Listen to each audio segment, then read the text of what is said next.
This land once fed local communities in Ethiopia. Today, it exports crops to Saudi Arabia.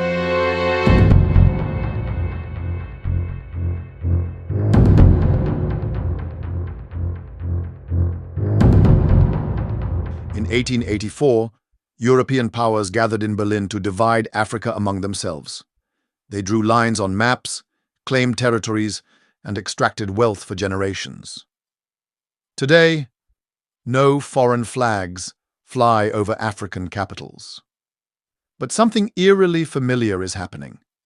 Since 2000, foreign entities have acquired over 26 million hectares of African land, roughly the size of the United Kingdom. Critical ports, mines, and infrastructure are increasingly under foreign control. Colonial powers once claimed they were bringing civilization. Today's powers claim they're bringing development. But who truly benefits, and at what cost? To understand what's happening across Africa today, we need to recognize the patterns of the past and how they're repeating in new, often invisible ways. Traditional colonialism wasn't just about political control. It created economic systems designed to extract Africa's vast resources: gold, diamonds, rubber, agricultural products, while providing minimal benefits to local populations. When independence movements succeeded across Africa in the mid-20th century, many hoped a new era had begun. But the economic structures left behind remained largely intact. Today's relationships echo these historical patterns. Colonial powers built railways to extract resources from the interior to coastal ports. New foreign investors are building similar infrastructure today, but now under contracts with sovereign African governments. And this is the critical difference. Africa today has formal sovereignty, independent governments, borders, and seats at the United Nations. Yet economic control often remains contested. Many nations still export raw materials while importing finished goods. Let's start with the agri-sector. You take Benin, Mali, Burkina. They produce 10% of the cotton of the world, but we still import underwear. You take cacao, you take coffee. We drive the global demand. The raw products are exported and we import high value. And I always joke whenever I met with Minister of Finance, and I tell them, whenever you export raw material and you import finished product, you are exporting Africa's job. And it's our role here at the Development Bank to unlock those opportunities.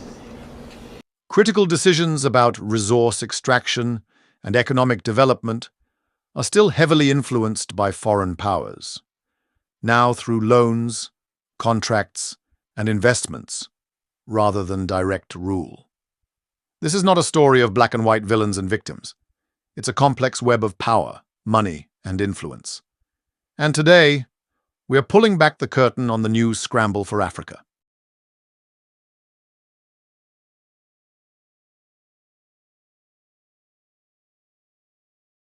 Unlike the colonial era dominated by European powers, today's competition for African resources and influence involves players from across the globe. Each brings distinct strategies, interests, and methods. China has emerged as Africa's largest trading partner, with over $200 billion in annual trade. The Belt and Road Initiative has poured more than $140 billion into African infrastructure projects. But these aren't simple aid projects. Many are built through loans that must be repaid, often secured by natural resources or strategic assets. When countries struggle to repay, China gains leverage. In Sri Lanka, inability to repay Chinese loans led to China taking control of a strategic port on a 99-year lease. In Africa, nations like Kenya and Djibouti are at risk of similar concerns over debt-backed infrastructure.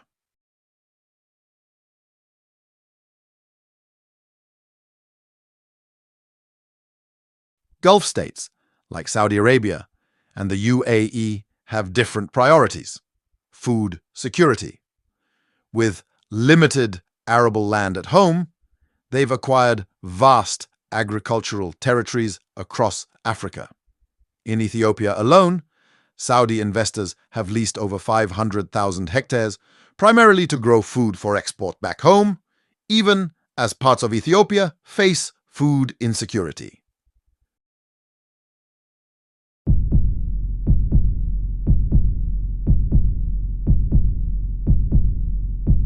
Traditional Western powers maintain influence through more complex networks. Through corporate investments, particularly in extractive industries like mining and oil, they continue to dominate many economies. Their military presence has actually expanded in recent years. France has maintained bases across its former colonies, while the United States has rapidly built a network of drone bases and special forces outposts, often with minimal public scrutiny. Any aid from them comes with lots of strings attached, often requiring specific economic policies, governance changes, or strategic alignment. Russia has found a different niche. Security. Through private military contractors like the Wagner Group, they offer protection to fragile regimes in exchange for mining concessions and political support. In the Central African Republic, Mali, Burkina Faso, Russian security forces protect the ruling elites while gaining access to gold, diamonds, and other minerals.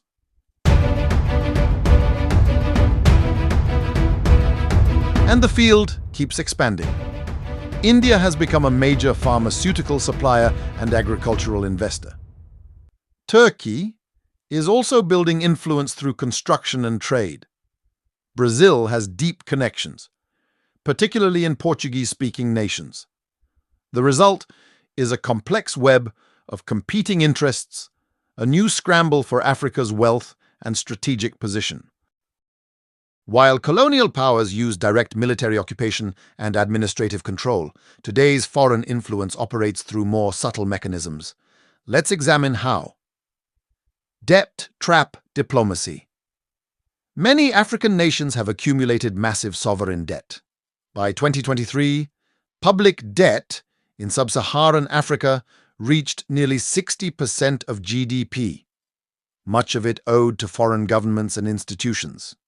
When countries can't repay these loans, they face painful choices: surrender strategic assets, grant resource concessions, or accept policy demands from creditors.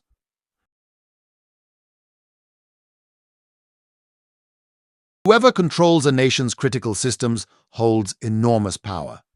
Foreign entities now operate more than 75% of Africa's major ports. When a foreign company controls the only deep-water port, or the primary railway, or the national telecommunications network, sovereignty exists only on paper. The colonial-era mining laws that once gave European companies privileged access have been replaced by modern contracts, but often with similar results. Studies show many African nations receive as little as 5 to 10% of the true value of their mineral resources, with the rest flowing overseas through complex legal arrangements, tax avoidances, and one-sided contracts.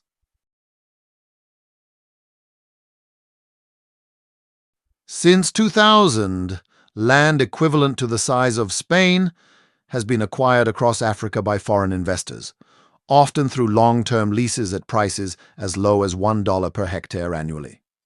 These deals frequently displace local farmers and shift production from food for local communities to export crops, undermining food sovereignty while providing minimal employment.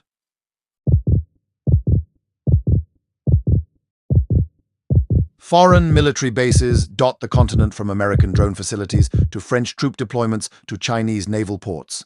Many operate with limited public oversight or accountability. Beyond these formal bases, private military contractors, security arrangements, and military aid programs create networks of influence that can shape government decisions and priorities. Together, these mechanisms create systems of control without the need for colonial governors or occupying armies. The real question becomes, Who truly holds power when these systems overlap? Now, let's look at 3 specific examples that illustrate these patterns in action.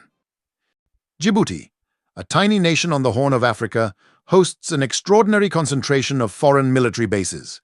American, French, Chinese, Japanese, and Italian forces all operate from this strategic location. Its position controlling access to the Red Sea gives it immense strategic value. But this has come with dependencies. By 2017, Djibouti's debt to China alone had reached nearly 100% of its GDP. When Djibouti couldn't service its loans, China gained control of the Dorale container terminal, the country's largest port. Now, Chinese companies control the flow of goods, while Chinese military forces protect these assets just kilometers away.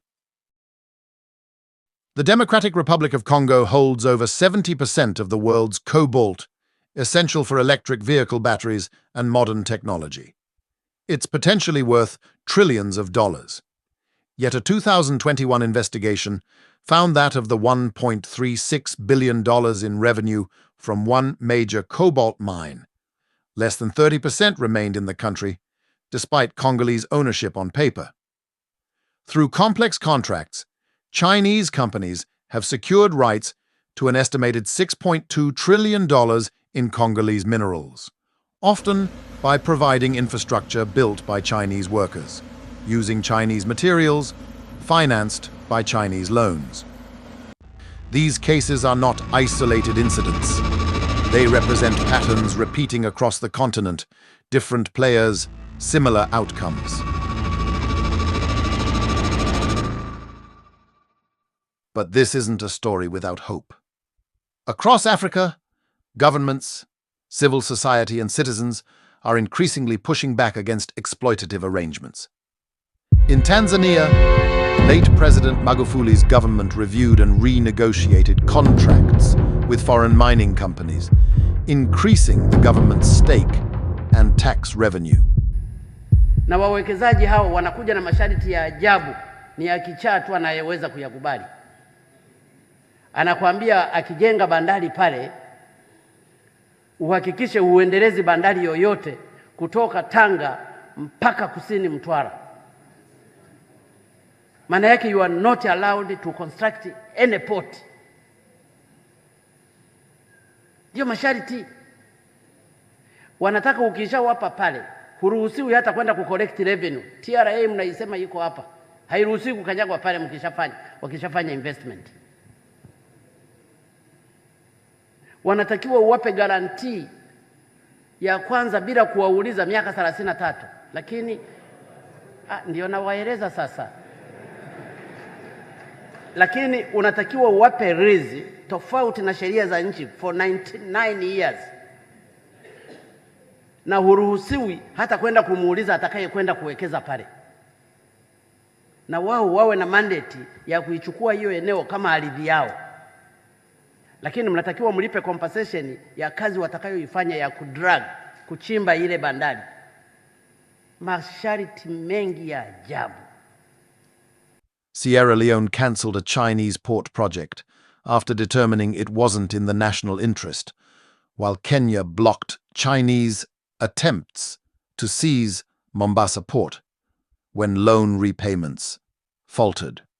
Civil society organizations are demanding transparency around contracts that affect national sovereignty.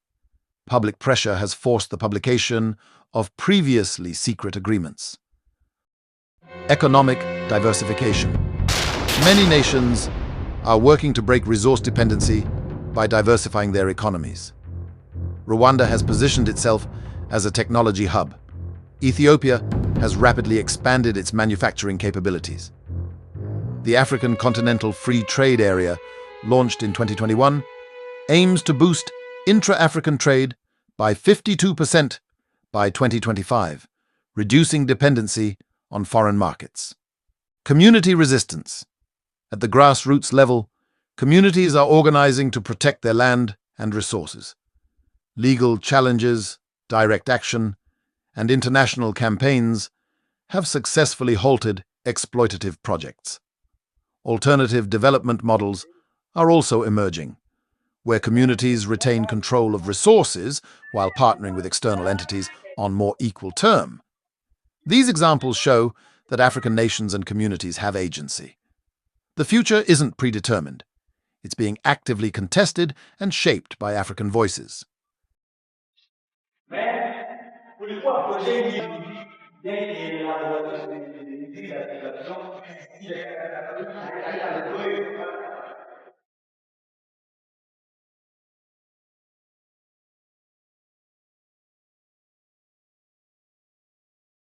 Before reaching conclusions, we must also acknowledge the complexity of these relationships. Not all foreign investment represents neo-colonialism, and not all African leaders are helpless victims or corrupt enablers. Across Africa, the infrastructure gap is real. The World Bank estimates that the continent needs over $100 billion annually in infrastructure investment, far more than domestic resources can currently provide. Foreign partnerships help us address this need. When properly structured, they can deliver genuine benefits. For example, Morocco's renewable energy sector has thrived through balanced international partnerships, as has Botswana's diamond industry, which has created substantial domestic wealth. The key factors in these success stories include transparency, technology transfer, local content requirements, and governments strong enough to negotiate fair terms. So, is this the new colonialism? The answer isn't simple. What is certain is that Africa's resources and potential remain vast. How those resources are used and who benefits from them will shape not just Africa's future, but the world.